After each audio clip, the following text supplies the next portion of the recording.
नमस्कार। स्वागत है आपका सी एस अकेडमी में। यदि आपने सी एस अकेडमी को सब्सक्राइब नहीं किया है तो subscribe C S academy PCS. आज हम देखो अपने उत्तर प्रदेश विशेष के तहत आज हम यहाँ पर हम क्वेश्चन प्रैक्टिस करेंगे, क्योंकि जो आपका कॉन्सेप्ट था, कॉन्सेप्ट मैंने आपको लगभग कंप्लीट करा दिया कि उसके लिए 10 मैंने लेक्चर ऑलरेडी अपलोड कर दिए हैं और ये आज आपका लेक्चर नंबर जो होगा 11 होगा।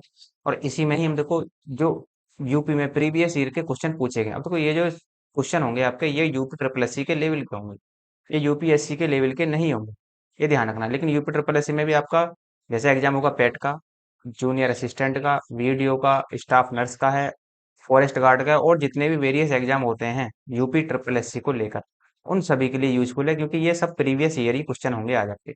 और मैं आज आपको यहाँ पर 150 क्वेश्चन कवर कराऊंगा 300 में से। कुल मिलाकर 300 सवाल होंगे आपके यूपी ट्रिपल एस सी को लेकर, और 300 ही सवाल आपके मैं यूपी पीएससी को लेकर कवर कराऊंगा यहाँ पर। ये आपका देखो, दो वीडियो तो इसके आएंगे यूपी ट्रिपल एस सी को लेकर, और दो वीडियो में लेकर आऊंगा इसको यूपी पीएससी को लेकर। तो इसके लिए आप थोड़ा पेशेंस बनाकर रखना। तो लगभग हम कितने 600 सवाल यहाँ पर कवर करने वाले हैं दोनों को मिलाकर, लेकिन आज हम 150 सवालों को यहाँ पर पूर्ण करने का यहाँ पर प्रयास करेंगे। तो स्टार्ट करते हैं और आगे बढ़ेंगे क्वेश्चन नंबर 1 को लेकर। जैसे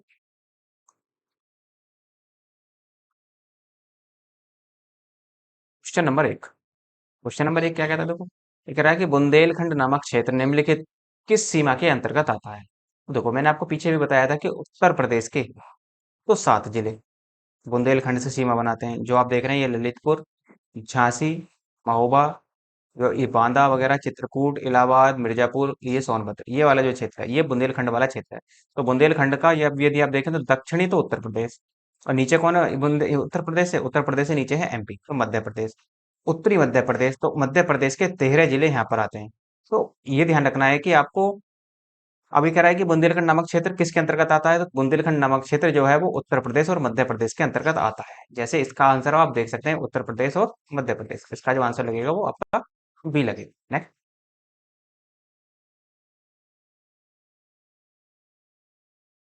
नेक्स्ट कहता है कि उत्तर प्रदेश राज्य का कौन सा जिला नेपाल के साथ सीमा साझा नहीं करता। ये ध्यान रखना है।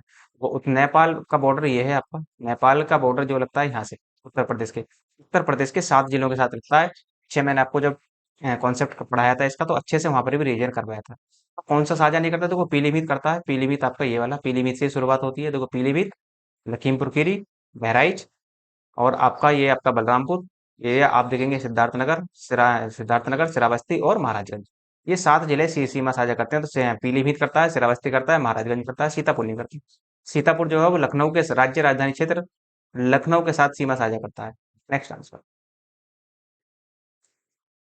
नेक्स्ट कहता है देखो, उत्तर प्रदेश का कौन सा जिला उत्तर प्रदेश और बिहार की सीमा पर स्थित है। देखो बिहार की सीमा पर भी 7 जिले स्थित हैं। जैसे आपका महाराजगंज, फिर नीचे आएंगे देवरिया, बलिया, गाजीपुर, चंदौली और महाराजगंज। ये आप ओ सॉरी सोनभद्र। तो ये आपके सीधे सीधे बिहार के साथ सीमा बनाते हैं। अब आप देख लो तो बस्ती भी आता है, बांदा भी आता है, बलिया भी।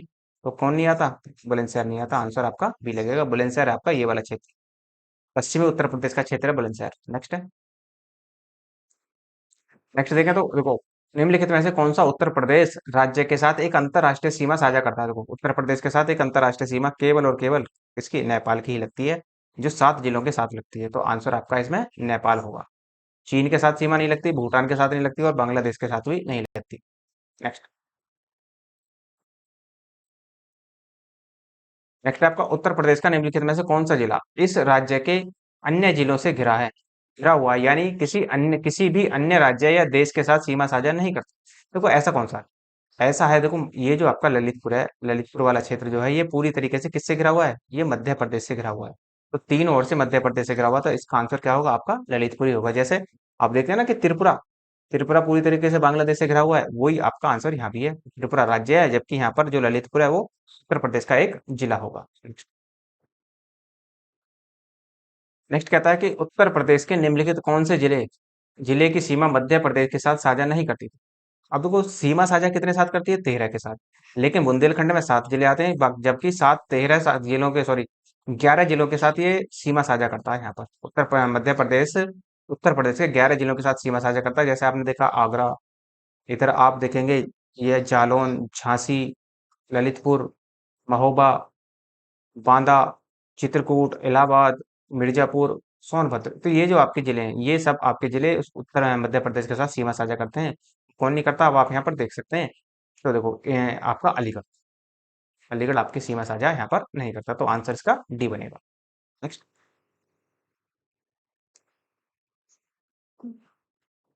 उत्तर प्रदेश की भौगोलिक सीमा सर्वाधिक राज्यों को स्पर्श करती है, निम्नलिखित में से इनमें से कौन सा राज्य इनमें शामिल नहीं है?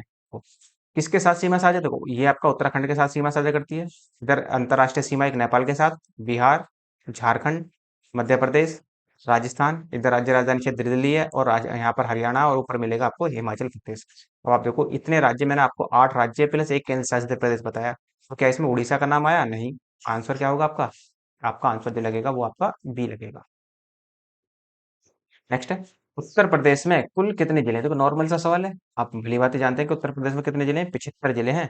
और यदि हम संभाग की बात करें तो उत्तर प्रदेश में 18 संभाग है।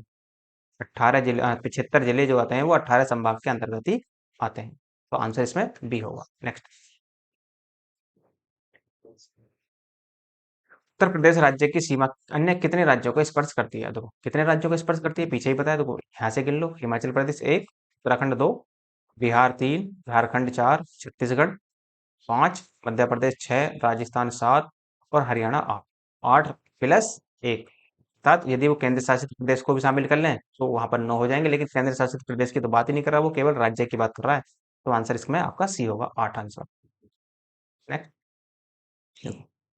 उत्तर प्रदेश राज्य की सीमाएं कितने राज्यों के साथ लगी हुई है? एनसीटी, अर्थात ये नेशनल, जो हमारी नेशनल कैपिटल रीजन है उसको, यहाँ पर नेशनल टेरिटरी जो है आपका उसको छोड़ दिया जाए। देखो सवाल पीछे वाला ही है, लेकिन इसने केवल इसमें क्या डाल दिया, राष्ट्रीय राजधानी क्षेत्र दिल्ली को छोड़कर।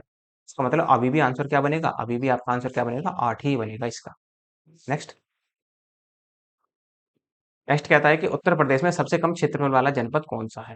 देखो सबसे कम जन क्षेत्रफल वाला जो जनपद है यदि आप देखें तो वो तो है हापुड़।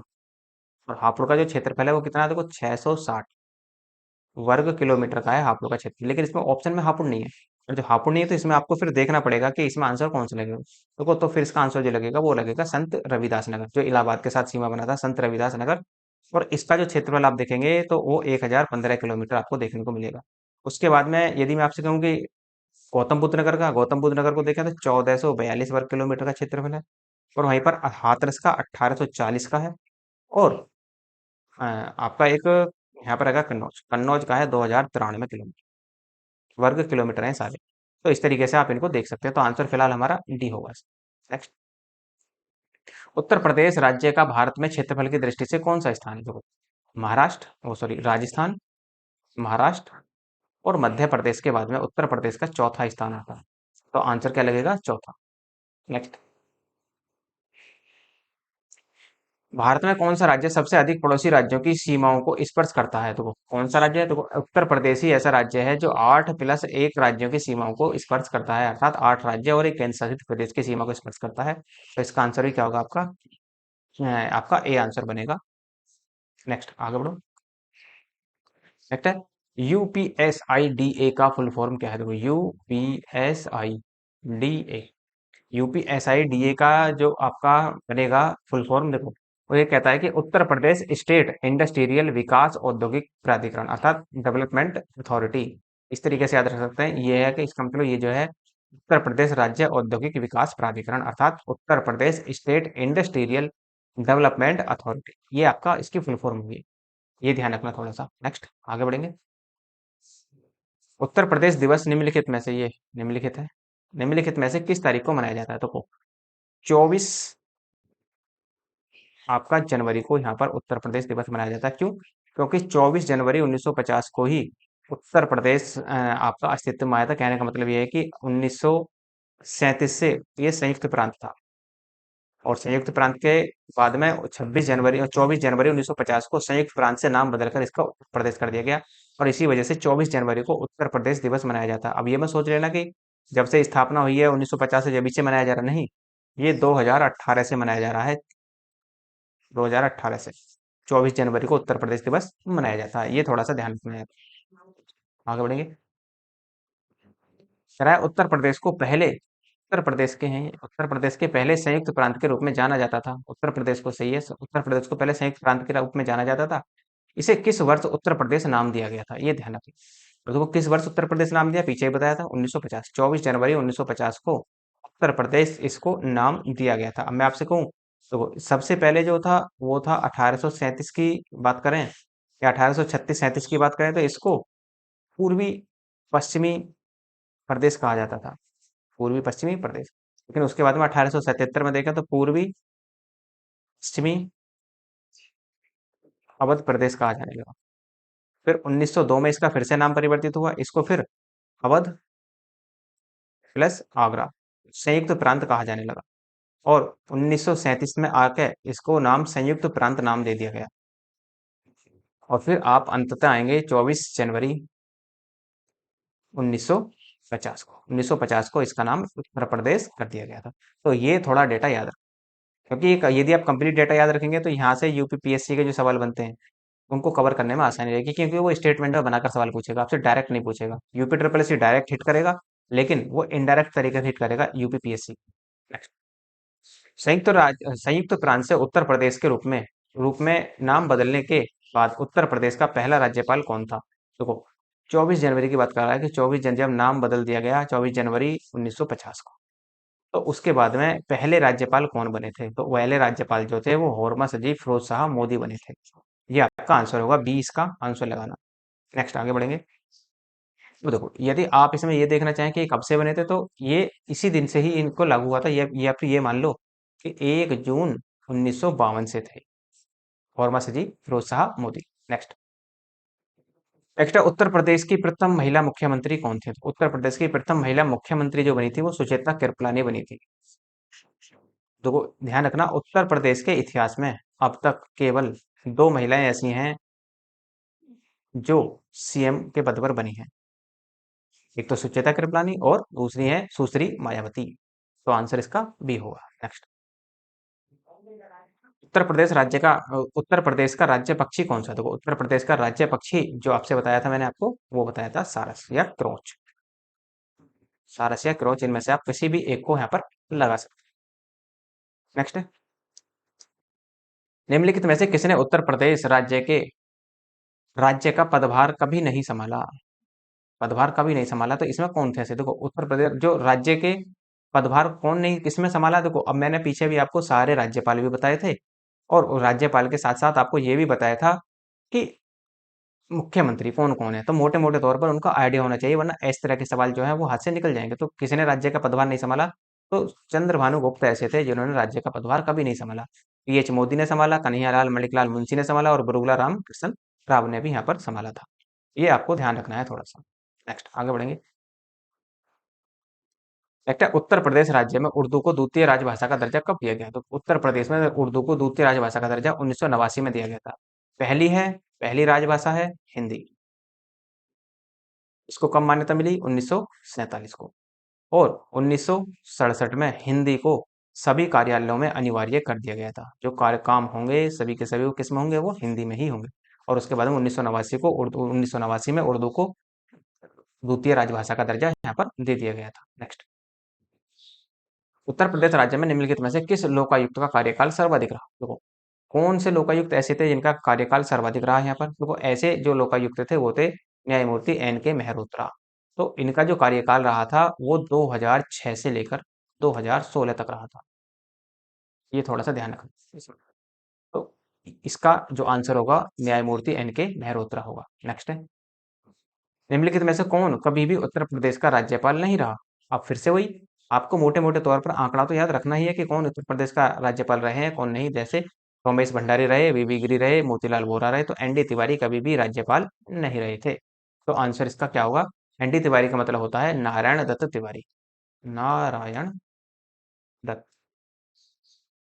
ये आपका तिवारी। नेक्स्ट, नेक्स्ट है राम नाईक ने वर्ष में उत्तर प्रदेश राज्यपाल के रूप में शपथ ली। तो ये जो है करंट अफेयर से रिलेट कर रहा है सवाल। और उस समय जो था इन्होंने जो शपथ ली थी वो 2014 में ली थी।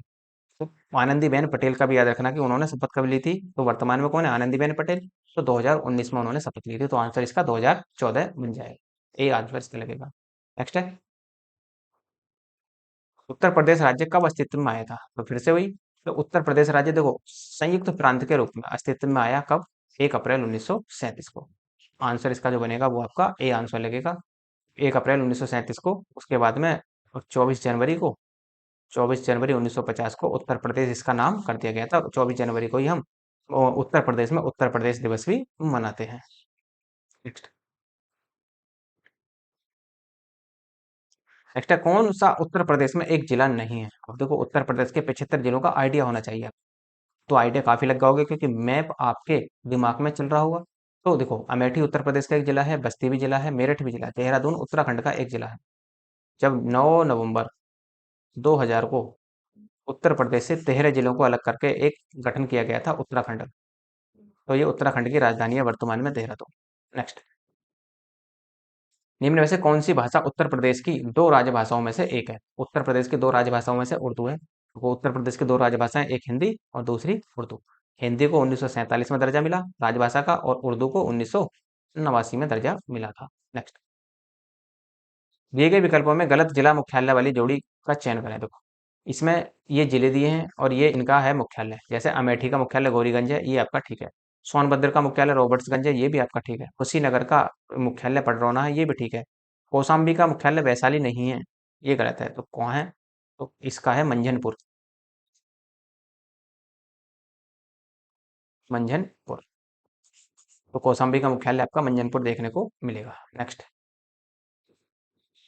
नेक्स्ट है, उत्तर प्रदेश का प्रथम राज्यपाल इनमें से कौन था? तो उत्तर प्रदेश के प्रथम राज्यपाल जो बनी थी वो बनी थी सरोजिनी नायडू।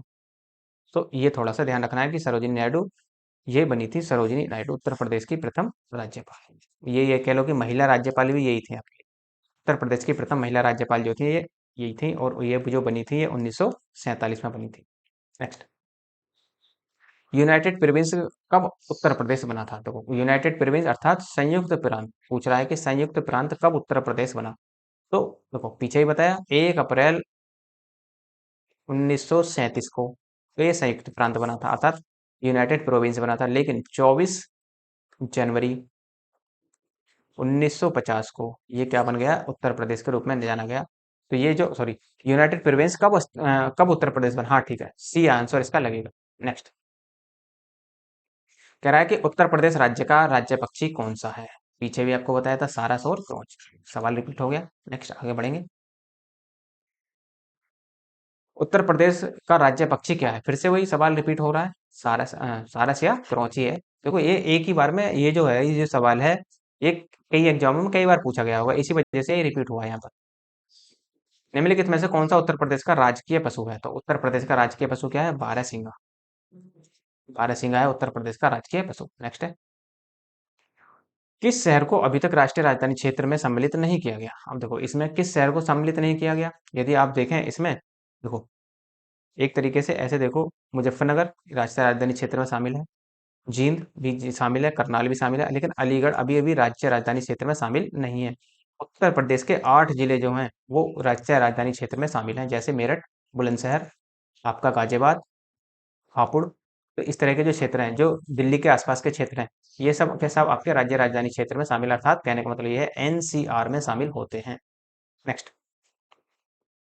वर्तमान में उत्तर प्रदेश राज्य में कितनी ग्राम पंचायत हैं? देखो ये जो सवाल जिस समय पूछा गया था उस समय सवाल की स्थिति कुछ और थी, लेकिन आज मैं वर्तमान परिप्रेक्ष्य के हिसाब से बता रहा हूँ। तो वर्तमान में जो ग्राम पंचायतें हैं उत्तर प्रदेश में वो 58,189 है, ये ध्यान रखना। तो जो आपका आंसर बनेगा वो आपका इसका आंसर डी बनेगा। नेक्स्ट। स्वतंत्र भारत में उत्तर प्रदेश के प्रथम विधानसभा अध्यक्ष कौन थे? तो स्वतंत्र भारत में प्रथम उपाध्यक्ष जो विधानसभा अध्यक्ष बने थे वो जो हमारे एक तरीके से ऐसे देखो कि ये जो थे पुरुषोत्तम दास टंडन थे, ये विधानसभा अध्यक्ष पहले थे। ब्रजभाषा बोलने वालों का घर किस क्षेत्र में आता है? देखो ब्रजभाषा कहाँ बोली जाती है? ब्रज क्षेत्र में बोली जाती है, लेकिन यहाँ पर कुछ भी नहीं है। तो जो ब्रज भाषा बोली जाती है, जैसा यदि आप उत्तर प्रदेश का मैप को देखेंगे तो कहाँ है ब्रज? ब्रज है आपका निचले दोआब में आता है। निचले दोआब का मतलब, दोआब का मतलब क्या है? ये आपकी गंगा, और ये जो है ये आपकी ये आपकी यमुना। तो ये जो क्षेत्र है ये दोआब का ही क्षेत्र है। तो ब्रज जो क्षेत्र आता है वो निचले दोआब क्षेत्र में आता है। तो आंसर इसका बी लगाएंगे आप। कह रहा है कि नेक्स्ट कहता है कि उत्तर प्रदेश का प्रथम है ये उत्तर प्रदेश का प्रथम लोकायुक्त कौन बने थे? तो उत्तर प्रदेश के जो प्रथम लोकायुक्त बने थे वो बने थे विशंबर दयाल साहब। तो विशंबर दयाल साहब उत्तर प्रदेश के प्रथम लोकायुक्त, इनकी जो नियुक्ति हुई थी 1977 से लेकर 1982 तक हुई थी। लेकिन जब सवाल पूछा गया था, जब ये इसका आंसर ये था, लेकिन यदि मैं वर्तमान में बात करूं तो वर्तमान में यदि हम देखें तो ये है न्यायमूर्ति संजय मिश्रा। वर्तमान में ये है, थोड़ा सा ध्यान रखना है, क्योंकि इसे तो शायद ना पूछे विशंबर दयाल को, लेकिन हाँ इनसे इनसे सवाल बना सकता है कि वर्तमान में कौन है।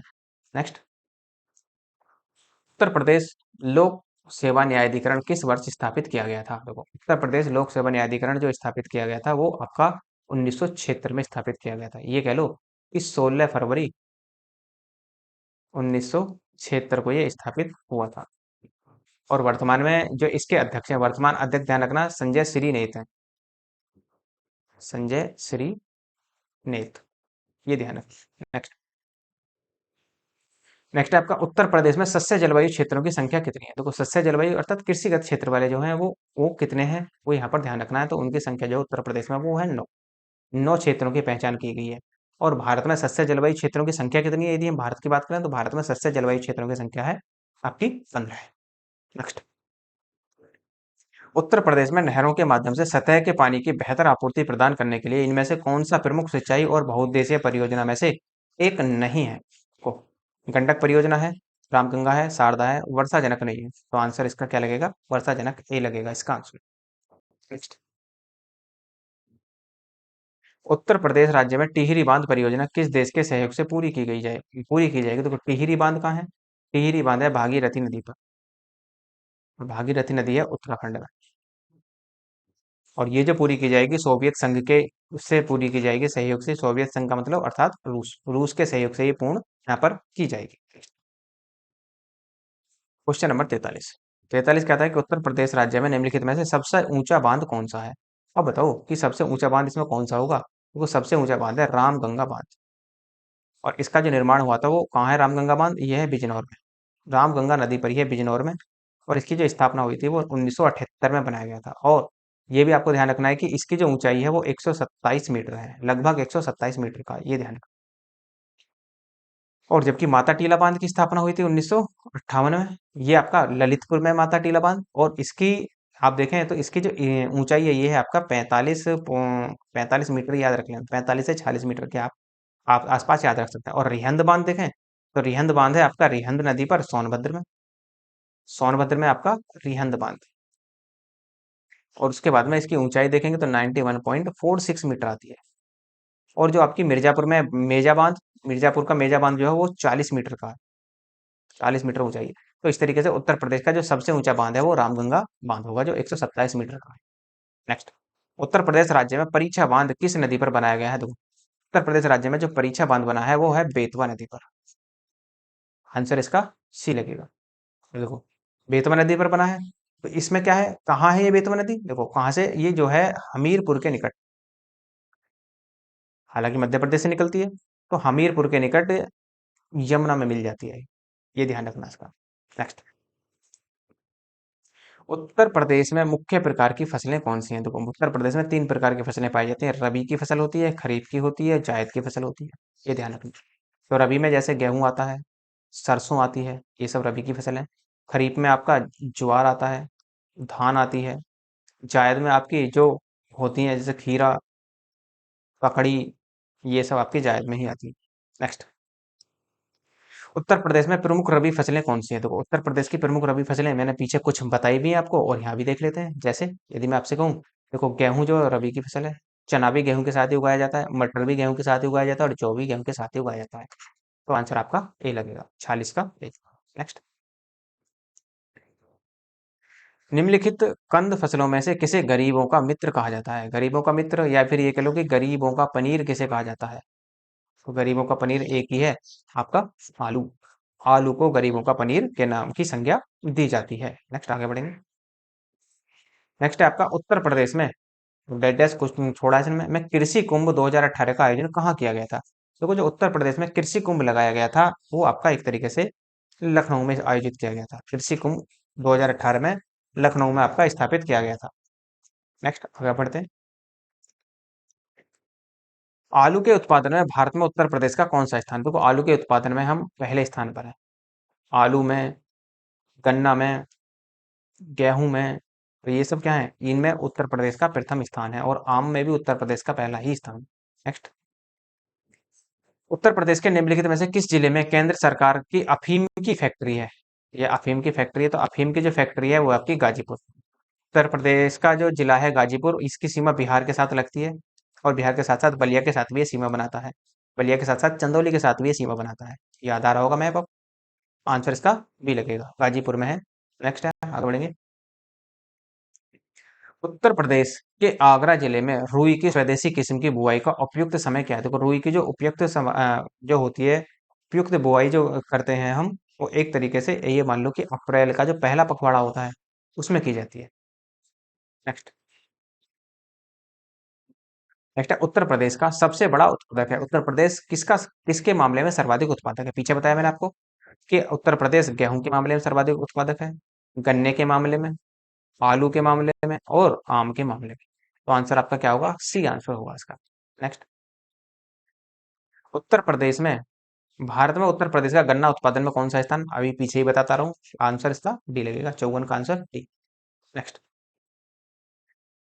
उत्तर प्रदेश देश के प्रमुख उत्पादकों में से एक है, किस में? देखो लकड़ी में नहीं, कॉफी में नहीं, चमड़े में नहीं, गन्ने में। गन्ना में सबसे ज्यादा है, सबसे बड़ा उत्पादक है उत्तर प्रदेश। नेक्स्ट है, निम्नलिखित में से कौन सा विकल्प उत्तर प्रदेश की महत्वपूर्ण अनाज फसलों का नामोल्लेख करता है? अनाज फसलें कौन सी हैं उत्तर प्रदेश की प्रमुख? इसमें आप इसे ऐसे देखो, जो उत्तर प्रदेश की प्रमुख अनाज फसलें हैं उसमें आपको चावल देखने को मिलेगा, गेहूं भी, बाजरा भी, जौ भी और ज्वार भी। तो आंसर आपका क्या होगा इसमें? बी आंसर लगेगा। नेक्स्ट, निम्नलिखित में से कौन सा राज्य में खाद्यान्न का सबसे बड़ा उत्पादक है? अर्थात कौन सा राज्य खाद्यान्न का सबसे बड़ा उत्पादक है? तो वो खाद्यान्न होते हैं सबसे ज्यादा उत्तर प्रदेश में ही, सी आंसर होगा। खाद्यान्न का मतलब जो खाने वाली होती है, जैसे आपका दाल है, सोयाबीन है, इनमें क्या है? हालांकि दाल वगैरह जो है ये खाद्यान्न फसलें मध्य प्रदेश में भी होती हैं, लेकिन इसके साथ साथ आपका गेहूं है, चावल है, तो ये सब खाद्यान्न फसलों में ही आते हैं आपके। Next, question number 18, Uttar Pradesh के तराई क्षेत्र में मुख्य रूप से उगाई जाने वाली सुगंधित चावल की किस्म का नाम बताना। देखो उत्तर प्रदेश का जो तराई क्षेत्र है ऊपर वाला, जिसमें गोरखपुर वगैरह आ जाते हैं, रामपुर बस्ती वगैरह, ये सब तराई वाले क्षेत्र हैं। इसमें जो है हमारा काला नमक चावल, इसको जीआई टैग भी मिला हुआ है। तो ये ध्यान रखना है, काला नमक चावल जो है वो आपका एक तरीके से सुगंधित चावल है।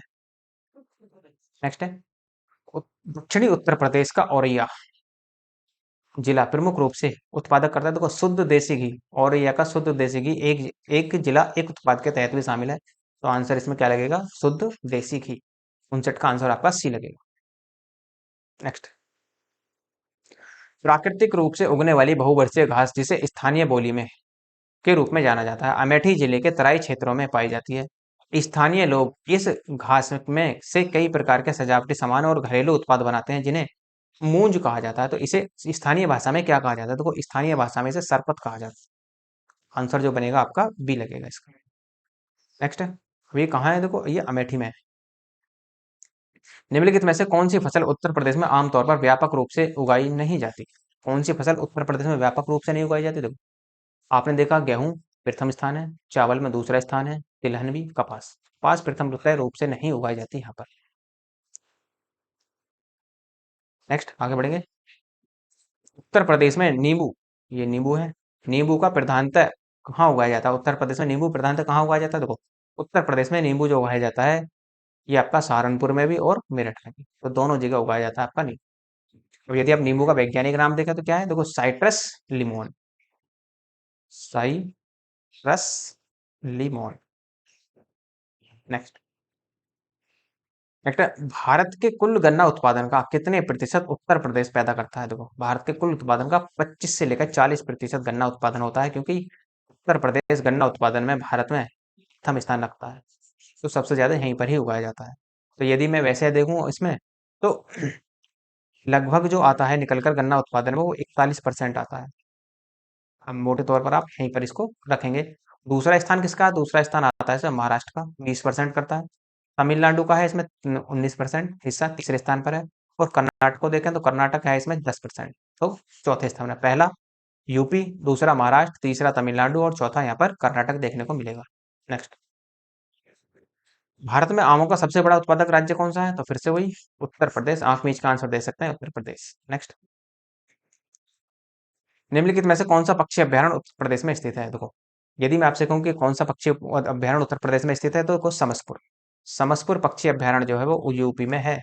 यदि मैं आपसे कहूँ वेदांग थल्ली पक्षी अभ्यारण्य कहाँ है, तो वेदांग थल्ली पक्षी अभ्यारण्य ऐसा नहीं लग रहा जैसे दक्षिण भारत का हो, नाम से ही पता लग रहा होगा, तो इसका मतलब ये तमिलनाडु का है। तमिलनाडु। और घटपिरवा पक्षी अभ्यारण्य, घटपिरवा पक्षी अभ्यारण्य आपका कर्नाटक में। शॉर्ट में लिख दे रहा हूँ मैं नाम। और जायकवाड़ी पक्षी अभ्यारण्य, तो जायकवाड़ पक्षी अभ्यारण्य महाराष्ट्र में, एमएच। तो ये ध्यान रखना है आपको।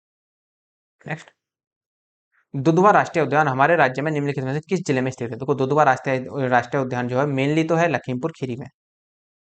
आंसर आपका ए होगा, लेकिन इसके साथ साथ पीलीभीत में भी इसका विस्तार है। तो पीलीभीत, तो दोनों ही जिलों में इसका विस्तार है और इसकी स्थापना जो हुई थी 1977 में हुई थी। नेक्स्ट, चंद्रपिरवा वन्यजीव अभ्यारण्य उत्तर प्रदेश के किस जिले में है? देखो, चंद्रपिरवा, चैफोर चंद्र और चैफोर चंदौली, इस तरीके से याद रख लेना। उत्तर प्रदेश का पूर्वी जिला जो है बिहार के साथ सीमा बनाता है, चंदौली। तो ये आपकी, और इसकी जो स्थापना हुई थी ये 1957 में हुई थी, चंदौली की स्थापना, चंद्रप्रभा वन्यजीव अभ्यारण्य की स्थापना। नेक्स्ट, चंद्रप्रभा मृगवन भारत के किस राज्य में? देखो, चंद्रप्रभा वन्यजीव अभ्यारण्य, तो मृगवन कहाँ है? मृग कहाँ मिलते हैं? ये भी यहीं मिलेंगे। तो ये भी कहाँ मिलेगा? आपका चंदौली में ही मिलेगा। अब देखो, चंदौली तो इसमें आंसर में ऑप्शन में नहीं है, तो उत्तर प्रदेश इसका आंसर आप डायरेक्ट लगा सकते हैं। ये आप ध्यान रखेंगे। नेक्स्ट,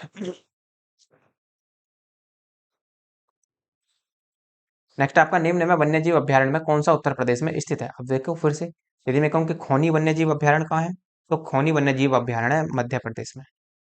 करेरा वन्यजीव अभ्यारण्य, तो करेरा वन्यजीव अभ्यारण्य भी मध्य प्रदेश में ही है। बोरी वन्यजीव अभ्यारण्य, बोरी वन्यजीव अभ्यारण्य जो है वो महाराष्ट्र के होशंगाबाद में है। और चंद्रप्रभा आप जानते हैं, चंद्रप्रभा है चंदौली जिले में और उत्तर प्रदेश में है। तो वो यही कह रहा है कि उत्तर प्रदेश में कौन सा स्थित है, तो आंसर आपका चंद्रप्रभा वन्यजीव अभ्यारण्य। Cool। उत्तर प्रदेश वन निगम कब स्थापित किया गया था? तो उत्तर प्रदेश वन निगम जो स्थापित किया गया था, वो एक तरीके से ऐसे देख लो कि 25 नवंबर 1974 को स्थापित हुआ था। तो आंसर आपका इसमें ए हो। नेक्स्ट, उत्तर प्रदेश में शेर सफारी स्थित है। देखो, उत्तर प्रदेश की जो शेर सफारी कहाँ मिलेगी आपको? शेर सफारी मिलेगी आपको इटावा में। शेर सफारी आपको इटावा में देखने को मिलेगी। और उसके साथ साथ यदि मैं कहूँ कि आपको नाइट सफारी कहाँ है, नाइट सफारी, तो नाइट सफारी मिलेगी आपको नोएडा में देखने। दोनों में अंतर है, ध्यान रखना। ये नाइट सफारी है, वो शेर सफारी है। तो शेर सफारी इटावा में और नाइट सफारी आपकी नोएडा में। नेक्स्ट, निम्नलिखित में से बाघों के संरक्षण से संबंधित कौन सा स्थल उत्तर प्रदेश में स्थित है? तो कौन सा है? देखो, सरिस्का नहीं है उत्तर प्रदेश में, अमनगढ़ है। अमनगढ़ आपका आंसर होगा। जिम कार्बेट उत्तराखंड में है, पन्ना आपका मध्य प्रदेश में है, सरिस्का आपका उड़ीसा में है। ये थोड़ा सा ध्यान रखेंगे। नेक्स्ट, जनगणना 2011 के अनुसार उत्तर प्रदेश की साक्षरता दर कितनी है? देखो, जनगणना 2011 के अनुसार जो उत्तर प्रदेश की साक्षरता दर है वो है 67.89। सीधा सीधा फैक्ट याद रखना है आपको, 67.89 है। और इसमें यदि मैं आपको कहूँ कि पुरुष साक्षरता दर कितनी है, तो पुरुष साक्षरता दर है 77.28। और जबकि महिला साक्षरता दर जो है वो 57.18% है। इस तरीके से याद रख लेना। यदि आप 67 में 10 जोड़ देते हैं तो पुरुषों की निकल जाती है 77, 67 में से 10 घटा देते हैं तो महिलाओं की आ जाती है 57। इस तरीके से थोड़ा सा ध्यान रख लेना। और यदि मैं पूरे भारत की बात करूं तो पूरे भारत की जो आप देखेंगे साक्षरता दर है वो है आपकी 74.04%। ये थोड़ा सा ध्यान रखना, आंकड़े थोड़े से ध्यान रखने हैं आपको। नेक्स्ट है, जनगणना 2011 के अनुसार राज्य के सर्वाधिक और न्यूनतम जनसंख्या वाले जिले। देखो, सर्वाधिक जनसंख्या कहाँ रहती है, ये आपको बताया था, इलाहाबाद में। और सबसे कम जनसंख्या महोबा में। तो आंसर आपका डी लगेगा, इलाहाबाद और महोबा। नेक्स्ट, 2011 की जनगणना के अनुसार उत्तर प्रदेश का सर्वाधिक साक्षर जनपद कौन सा है? देखो, सर्वाधिक साक्षर जनपद इसमें देखें, देखो सबसे सर्वाधिक साक्षर जनपद तो है गौतम बुद्ध नगर। अब इसने गौतम बुद्ध नगर दिया ही नहीं, पीछे मैंने जब आपको जनगणना पढ़ाया था तो वहां भी बताया था कि कम से कम 3 तो याद रख के ही चलना। तो दूसरे नंबर पर आता है आपका कानपुर नगर। कानपुर नगर का यहाँ पर नंबर आता है। और तीसरे नंबर पर की बात करूँ तो तीसरे नंबर के आता है औरैया। और औरैया की जो साक्षरता दर है वो 78.95 है। फिर आप देखेंगे चौथे नंबर पर इटावा। इटावा की जो है 78.41 है। और यदि आप गाजियाबाद को देखें तो गाजियाबाद में देखेंगे तो 78.10 आएगी। और कानपुर नगर में, यदि आप कानपुर नगर की बता देता हूँ आपको, तो कानपुर नगर की है 79.71 और गौतम बुद्ध नगर में आप आगे बढ़ेंगे तो गौतम बुद्ध नगर को आपको देखने को मिलेगी 80.12। कम से कम दो तीन तो याद ही रखना, तो आंसर इसका सीधा सीधा कानपुर बनेगा, बी आंसर। 2011 की जनगणना के अनुसार जनसंख्या के संबंध में उत्तर प्रदेश का कौन सा स्थान है? तो जनसंख्या के संबंध में उत्तर प्रदेश करेक्ट, उत्तर प्रदेश का सबसे बड़ा जिला कौन सा है? तो जनसंख्या के संदर्भ में सबसे बड़ा जिला है आपका एक प्रयागराज। क्षेत्र का जो आंसर बनेगा वो आपका ए बनेगा। तो उत्तर प्रदेश की जनसंख्या कितनी है? यदि मैं कहूँ उत्तर प्रदेश की जनसंख्या 19 करोड़ 98 लाख और जी 76,341, ये उत्तर प्रदेश की जनसंख्या है। तो मोटे तौर पर आप इसे 19 करोड़ के आसपास मान सकते हैं या 19.28 करोड़ के आसपास इसे मान सकते हैं। तो उत्तर प्रदेश में सबसे सर्वाधिक जनसंख्या वाले जिले कौन से हैं? जैसे पीछे मैंने बताया प्रयागराज नंबर 1 पर है, दूसरे नंबर पर आपका मुरादाबाद आएगा, मुरादाबाद, तीसरे नंबर पर आपका गाजियाबाद आएगा, चौथे पर आपका आजमगढ़ आएगा। इतना ही ध्यान रख लेना, चार याद रखना कम से कम। नेक्स्ट, वर्ष 2011 की जनगणना के अनुसार उत्तर प्रदेश की जनसंख्या का वृद्धि प्रतिशत क्या है? तो वृद्धि प्रतिशत कितनी हुई? देखो 2000 पूछ रहा है कि 2001 की जनगणना और 2011 की जनगणना में कितने प्रतिशत की वृद्धि दर्ज की गई है, यहाँ से यहाँ तक 10 साल में कितनी वृद्धि हुई है? तो जो इसमें जो वृद्धि आपको देखने को मिलेगी वो ये 20.23% की। ये आंकड़ा आपको एग्जैक्ट याद रखना है क्योंकि पॉइंटों में ही दे रखे हैं सारे, तो पॉइंटों में दे रखे हैं तो आपको यहाँ पर ध्यान रखना ही पड़ेगा। सॉरी 19, जो उत्तर प्रदेश की जनसंख्या है वो 19 करोड़ 98 लाख, एक तरीके से 12,000 है, क्षेत्र नहीं है सॉरी, 12,341 है। क्योंकि डाटा थोड़ा सा याद रखने में भी थोड़ी दिक्कत हो जाती है, कोई नहीं, आगे बढ़ेंगे। देखो उत्तर प्रदेश में मैं जनसंख्या घनत्व की बात करूं तो जनसंख्या घनत्व जो है वो 829 देखने को मिलेगा और लिंगानुपात जो है, लिंगानुपात है आपका 912 है।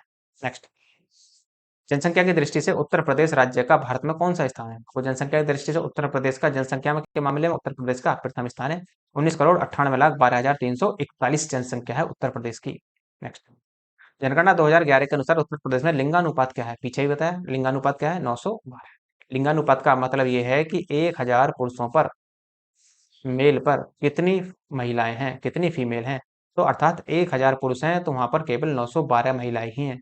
ऐसा समझ लो कि 912 का मतलब ये है कि जो आपके 88 व्यक्ति हैं, जो पुरुष हैं 88 पुरुष, वो बिना शादी के ही रह जाने वाले हैं। इस तरीके से ध्यान रखना।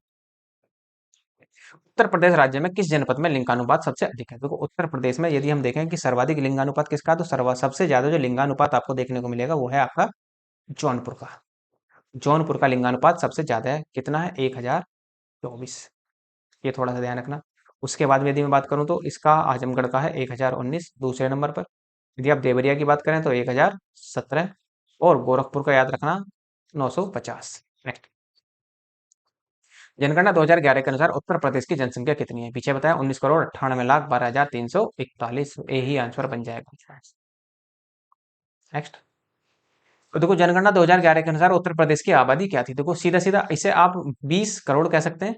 19 करोड़ 98 लाख 12,341 को जब 20 करोड़ कह सकते हैं आप इसको, तो आप इसको 200 मिलियन भी कह सकते हैं क्योंकि 1 मिलियन में 10 लाख होते हैं। इस प्रकार आपकी जो आंसर बनेगा वो आपका एक आंसर बनेगा, केवल ऑप्शन घुमाए गए और कुछ नहीं है। नेक्स्ट, 2011 की जनगणना के अनुसार उत्तर प्रदेश के किस जिले की जनसंख्या सर्वाधिक है? तो उत्तर प्रदेश के किस जिले की? तो इलाहाबाद की जनसंख्या जो है वो आपकी सर्वाधिक आपको देखने को मिलेगी। नेक्स्ट, आगे बढ़ेंगे। 2011 की जनगणना के अनुसार उत्तर प्रदेश की कितनी प्रतिशत आबादी ग्रामीण क्षेत्र में रहती है? देखो उत्तर प्रदेश की जो ग्रामीण जनसंख्या है, उत्तर प्रदेश में ग्रामीण जनसंख्या 77.73% है। ये मोटे मोटे तौर पर आपको आंकड़ा रखना है। तो यदि हम इसे कुल जनसंख्या में देखें तो कुल जनसंख्या जो है वो आपकी 15 करोड़ 53 लाख 17,278 आएगी आपकी। नेक्स्ट, उत्तर प्रदेश भारत का सबसे अधिक आबादी वाला राज्य है और जनगणना 2011 तक दी गई संख्या के अनुसार इसकी आबादी घनत्व कितना है? तो वो जनसंख्या घनत्व पूछ रहा है। ये जो सवाल पूछा था ये मिस्टेक के आधार पर पूछा था, लेकिन मैंने इसको ऑप्शन सही करके दिखाया आपको। वहां पर 828 दिया था, कोई भी आंसर नहीं था इसमें, उसको आयोग ने हटा दिया था इसको, तो आंसर इसका 829 लगेगा फिलहाल। जनसंख्या के मामले में उत्तर प्रदेश भारत के राज्य में किस पायदान या स्थान पर है? तो पहले स्थान पर है जनसंख्या के मामले में, तो आंसर आपका डी होगा। 19 करोड़ 98 लाख 12,341 यहाँ की जनसंख्या है। नेक्स्ट, नीचे दिए गए राज्यों में महिला साक्षरता दर कहाँ सबसे कम है? महिला साक्षरता दर कहाँ सबसे कम आपको देखने को मिलेगी? तो आपको ऐसे देख लो, देखो हालांकि ये सवाल उत्तर प्रदेश इसमें नाम है, लेकिन उत्तर प्रदेश विशेष से लगता नहीं है। क्यों? क्योंकि जो आंसर लगता है वो सीधा सीधा इसका बिहार लगता है, क्योंकि बिहार की जो मैं महिलाओं की वो साक्षरता दर है वो केवल 57.2% है। यदि हम उत्तर प्रदेश, सॉरी, ये तो 57.2% उत्तर प्रदेश की, 57.2% उत्तर प्रदेश। बिहार की जो है, बिहार की है आपकी 51.5। राजस्थान की भी कोई खासा अच्छी नहीं है, वो 52.1% है। और उत्तराखंड की है, उत्तराखंड की सबसे ज्यादा है, 17.1%। तो आंसर इसका बिहार लगेगा। नेक्स्ट, उत्तर प्रदेश की राज्य राजधानी लखनऊ की साक्षरता दर कितनी है? देखो लखनऊ की साक्षरता दर की यदि वो बात करेगा, तो उत्तर प्रदेश की जो साक्षरता दर निकल कर आएगी वो, देखो इसमें से ये भी ऑप्शन जो था, ये भी जो सवाल था, ये भी आपका उसमें था, इसको भी आयोग ने बाहर कर दिया था, क्योंकि इसमें भी जो आंसर थे वो मैच नहीं कर रहे थे। लेकिन इसका आंसर जो बनेगा फिलहाल इसमें 77.29 बनेगा, क्योंकि इसका आंसर मैंने सही करके ही आपको दिखाया है यहाँ पर। नेक्स्ट आगे बढ़ेंगे। 2011 की जनगणना के आधार पर उत्तर प्रदेश राज्य की जनसंख्या का घनत्व कितना है? पीछे ही बताया 829, जबकि लिंगानुपात 912 है। नेक्स्ट है, जनगणना रिपोर्ट 2011 के अनुसार उत्तर प्रदेश में बाल लिंगानुपात कितना है? देखो बाल लिंगानुपात की यदि हम बात करें तो बाल लिंगानुपात है 902। उत्तर प्रदेश का बाल लिंगानुपात आपको 902 यहाँ पर देखने को मिलेगा। नेक्स्ट, उत्तर प्रदेश में चमड़ा व्यवसाय का प्रमुख केंद्र है। तो उत्तर प्रदेश में चमड़ा व्यापार का जो प्रमुख केंद्र है वो कहाँ है? देखो चमड़ा दो जगह होता है, एक तो आपका कानपुर में, आंसर तो आपको कानपुर ही मिलेगा, और दूसरा आपको देखने को मिलेगा कहाँ? दूसरा आपको देखने को मिलेगा आगरा। लेकिन चमड़ा सबसे ज्यादा कानपुर का फेमस है। नेक्स्ट, नेक्स्ट कहता है जी, फर्रुखाबाद कला पर्याय बन गया। तो फर्रुखाबाद किसके लिए? हाथ की छपाई के लिए। फर्रुखाबाद में हाथ की छपाई सबसे ज्यादा की जाती है, इसी वजह से वहां पर। देखो इसके साथ साथ आपको लखनऊ में भी हाथ की छपाई देखने को मिलेगी, बनारस में भी देखने को मिलेगी, और उसके साथ साथ हापुड़ का एक सिटी है पिलखवा, हापुड़ के पास ही है पिलखवा, हापुड़ से लगभग 10 किलोमीटर दिल्ली की तरफ चलेंगे तो वहां पर आपको देखने को मिलेगा ये आपका पिलखवा। यहाँ पर हाथ की छपाई होती है। नेक्स्ट, प्रमुख आभूषण बाजार उत्तर प्रदेश के किस शहर में स्थित है? तो सबसे ज्यादा जो आभूषण बनाए जाते हैं वो मेरठ में बनाए जाते हैं। तो आंसर इसका क्या लगाएंगे? ए इसका आंसर लगेगा। तो इसमें देखो यदि मैं उत्तर प्रदेश की मेरठ की बात करूं तो इसमें लगभग 40,000 मजदूर कार्यरत हैं इस क्षेत्र में, आभूषण बाजार में मेरठ के। नेक्स्ट है, उत्तर प्रदेश में फिरोजाबाद किसके लिए प्रसिद्ध है? उत्तर प्रदेश में फिरोजाबाद जो है वो कांच की चूड़ियों के लिए प्रसिद्ध है। 94 का आंसर जो बनेगा वो आपका बी आंसर लगेगा। नेक्स्ट, निम्नलिखित में से कौन सा युग्म असंगत है? देखो कृत्रिम अंग निर्माण कानपुर में होता है, ये आपका ठीक है। फिरोजाबाद कांच उद्योग जो है फिरोजाबाद के लिए ठीक है। परमाणु विद्युत संयंत्र नहीं, ये उत्तर प्रदेश का एकमात्र परमाणु विद्युत संयंत्र जो है वो नरोरा में, बुलंदशहर के नरोरा में। तो आंसर तो आपका सी लगेगा। डीजल लोकोमोटिव वर्क्स वाराणसी में, ये आपका ठीक है।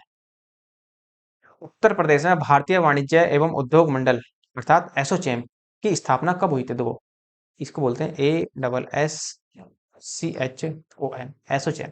ये क्या है कि उत्तर प्रदेश में एसोचैम की जो स्थापना हुई थी वो कब हुई थी? तो एसोचैम की जो स्थापना हुई थी वो एक तरीके से 1994 में हुई थी। तो 1994 में इसकी स्थापना हुई। अब एसोचैम की आपको फुल फॉर्म भी थोड़ी सी याद रखनी है, तो associated chambers of commerce and industry, ये ध्यान रखना, association chambers of commerce and industry इसकी फुल फॉर्म होगी। नेक्स्ट, उत्तर प्रदेश सरकार की एक जिला एक उत्पाद योजना का लक्ष्य उत्तर प्रदेश में क्या है? तो उत्तर प्रदेश में स्वदेशी वस्तुओं को बढ़ावा देना और विशेष उत्पाद को बढ़ावा देना। जैसे किसी भी जिले का विशेष उत्पाद क्या है? जैसे मैं आपसे कह दूं मुजफ्फरनगर, मुजफ्फरनगर का क्या प्रमुख है? गुड़। भदोही की, भदोही की कालीन प्रसिद्ध है। इसी प्रकार से वहां पर देखा जाता है, तो स्वदेशी व्यापार को बढ़ावा दिया जाता है, और जो स्वदेशों में भी जो जिस जिले का उत्पाद बहुत प्रसिद्ध है उसको वहां पर एक जिला एक उत्पाद के तहत शामिल कर लिया जाता है। नेक्स्ट है, उत्तर प्रदेश सरकार ने 2018 में यूपी खादी नामक ब्रांड के तहत राज्य में निर्मित खादी वस्त्रों के संवर्धन हेतु के साथ समझौता ज्ञापन पर हस्ताक्षर किए। देखो खादी को बढ़ावा देने के लिए उत्तर प्रदेश ने अमेजन के साथ समझौता ज्ञापन पर हस्ताक्षर किए थे। नेक्स्ट है, उत्तर प्रदेश राज्य में विशेष आर्थिक क्षेत्र विद्यमान है। तो उत्तर प्रदेश में कितने विशेष आर्थिक क्षेत्र हैं? यदि आपसे कहा जाए तो उत्तर प्रदेश में विशेष आर्थिक क्षेत्रों की जो संख्या है वो आपकी 20 है, शेष। लेकिन यदि मैं आपसे कहूं, देखो ये ध्यान रखना, जब सवाल बना था तो सवाल जो था ये आप ऐसे कह लो कि ये 2020 में आया था, लेकिन मैं 2022 की बात करूं तो 2022 में स्पेशल इकोनॉमिक जोन, इन्हें बोलते हैं सेज, SEZ, स्पेशल इकोनॉमिक जोनों की जो संख्या होगी है वो 31 होगी, ये ध्यान रखना। वर्तमान में आप इसका आंसर जो देंगे वो 31 देंगे। नेक्स्ट है, उत्तर प्रदेश का एक छोटा सा शहर अपनी लाल मिट्टी की सजावटी बर्तनों के लिए जाना जाता है, कौन है? वो है आपका चुनार। चुनार जो है अपने लाल मिट्टी के बर्तनों के लिए बहुत ही ज्यादा प्रसिद्ध है। तो बरेली किसके लिए प्रसिद्ध है? बरेली का सुरमा बहुत ज्यादा प्रसिद्ध है।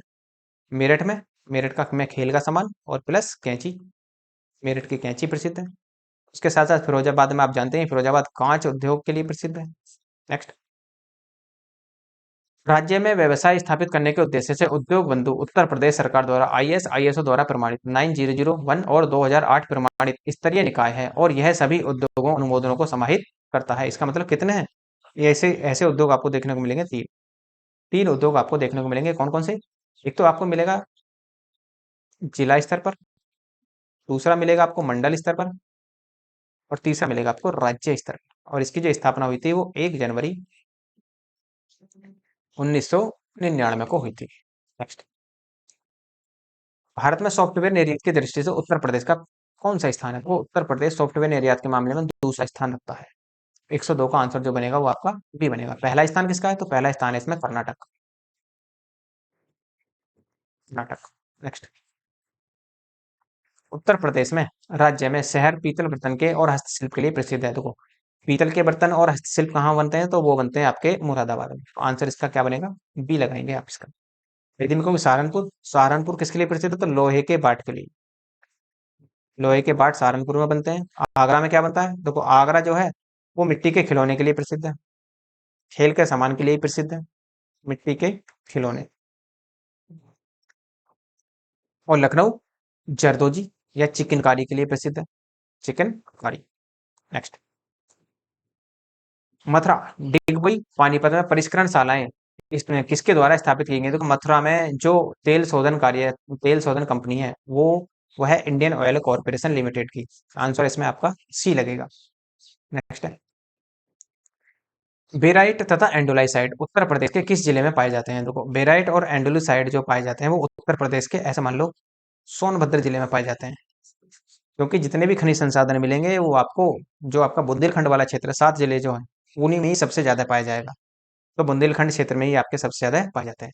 लेकिन बहुत कुछ और भी अलग अलग तरीके से पाया जाता है, वो मैं आपको थोड़ा सा मेन मेन बता देता हूँ। जैसे सोनभद्र में क्या आपको देखने को मिलेगा? डोलोमाइट, बेराइट, एंडोलोसाइड और पाइराइट्स। फिर आप देखेंगे यहाँ पर ललितपुर, तो ललितपुर में आपको क्या क्या देखने को मिलेगा? सोना, बॉक्साइट, रॉक फास्फेट, लोहा, यूरेनियम और तांबा। और यदि मैं आपसे कहूँ कि इलाहाबाद, तो इलाहाबाद या प्रयागराज के लो तो यहाँ पर पोटास और पांच बालू देखने को मिलती है। नेक्स्ट, उत्तर प्रदेश का सहारनपुर शहर निम्नलिखित में से किस कला और शिल्प के लिए विश्व प्रसिद्ध है? देखो, लकड़ी की नक्काशी के लिए सहारनपुर प्रसिद्ध है पूरे विश्व में। चूड़ियां आप जानते हैं कहाँ बनती हैं? फिरोजाबाद में, फिरोजा। इत्र और सुगंध कन्नौज का प्रसिद्ध है। कालीन भदोई की प्रसिद्ध है।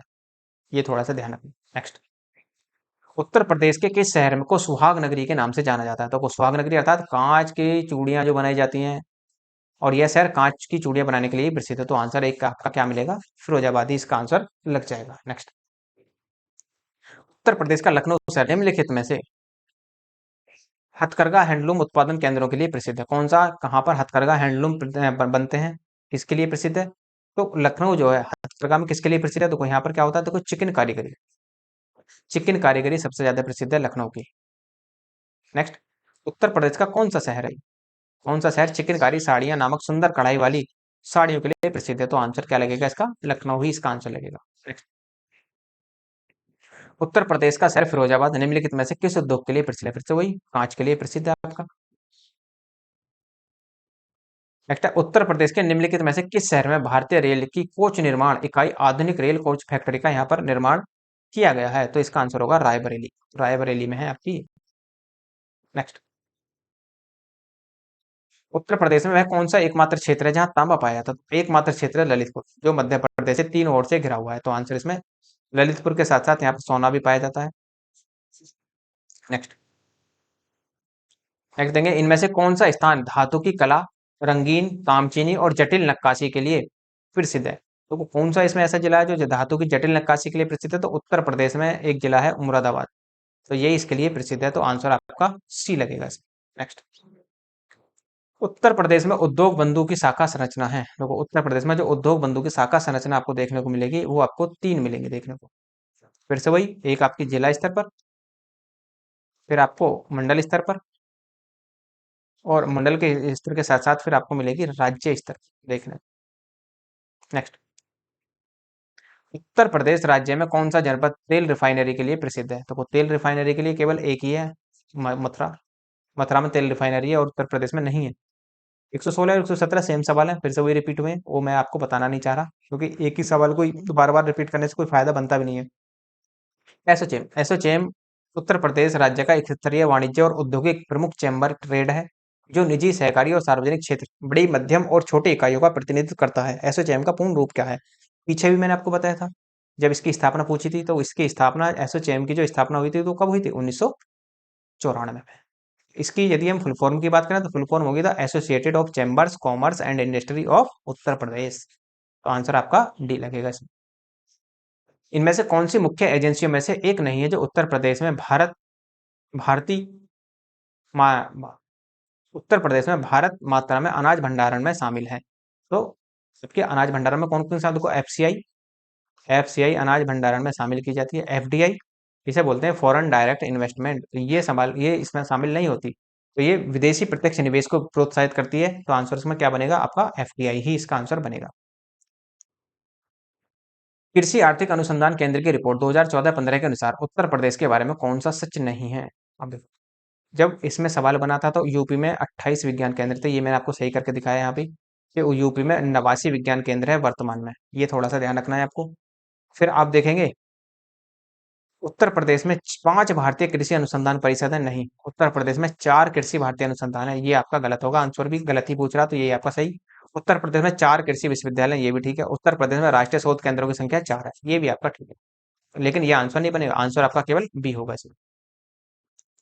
उत्तर प्रदेश के लिए प्रसिद्ध है, तो उत्तर प्रदेश किसके लिए? देखो, यदि हम इसमें देखें तो किस किस के लिए प्रसिद्ध यहाँ पर देखने को मिलेगी, तो यह है, देखो, चुनार काली मिट्टी के बर्तन के लिए प्रसिद्ध है, ये भी आपका ठीक है।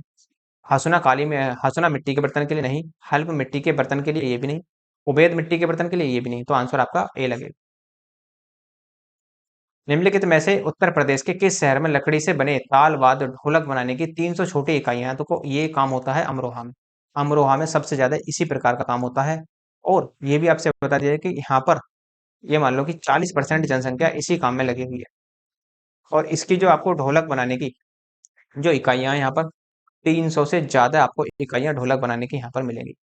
नेक्स्ट, बदायूं अपने जरी जरदोजी उत्पादों के लिए प्रसिद्ध है, यह काम मुख्य रूप से बदायूं, बिसौली, दातागंज तहसील में किया जाता है, और लगभग 35% परिवार इस उद्योग में लगे हुए हैं। स्थानीय रूप से इस काम को क्या कहा जाता है? देखो, स्थानीय रूप से यदि हम इसको नाम दिया जाएगा तो क्या नाम दिया जाएगा? वो नाम दिया जाएगा कारचौबी, स्थानीय रूप से इसको कारचौबी के नाम से जाना जाता है। नेक्स्ट,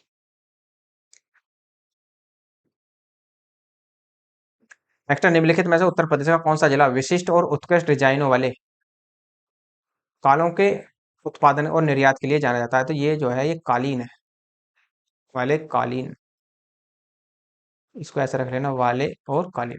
जब आपको पीडीएफ सेंड की जाएगी वहां पर मैं इसको चेंज कर दूंगा, तो इसका आंसर क्या होगा? केवल एक, भदोई, क्योंकि एक जिला एक उत्पाद के तहत ही भदोई की कालीन को यहाँ पर रखा गया है। नेक्स्ट, निम्नलिखित में से कौन सी कंपनी उत्तर प्रदेश में विनिर्माण सेटअप नहीं है? कौन कौन सी नहीं है? क्योंकि यामा का है उत्तर प्रदेश में, होंडा का भी है, टाटा मोटर्स का भी है, स्कोडा का नहीं है, स्कोडा का महाराष्ट्र में। नेक्स्ट, उत्तर प्रदेश के बुलंदशहर जिले में कौन सा स्थान चीनी मिट्टी के लिए जाना जाता है? जो चीनी मिट्टी के जो बर्तन बनते हैं वो खुर्जा में बनते हैं, वेरी वेरी प्रसिद्ध है ये। नेक्स्ट है, उत्तर प्रदेश में कौन सा शहर चर्मोद्योग की राजधानी के रूप में जाना जाता है? उत्तर प्रदेश का जो चर्मोद्योग है, चर्म उद्योग, यदि हम देखें तो कानपुर, कानपुर को जाना जाता है चर्मोद्योग के रूप में। नेक्स्ट है आपका, निम्नलिखित में से कौन सा स्थान कांच की चूड़ियों और कांच से बनी, ये कांच से बनी वस्तुओं के उत्पादन के लिए जाना जाता है? फिर से वही आपका आंसर क्या लगेगा? फिरोजाबाद।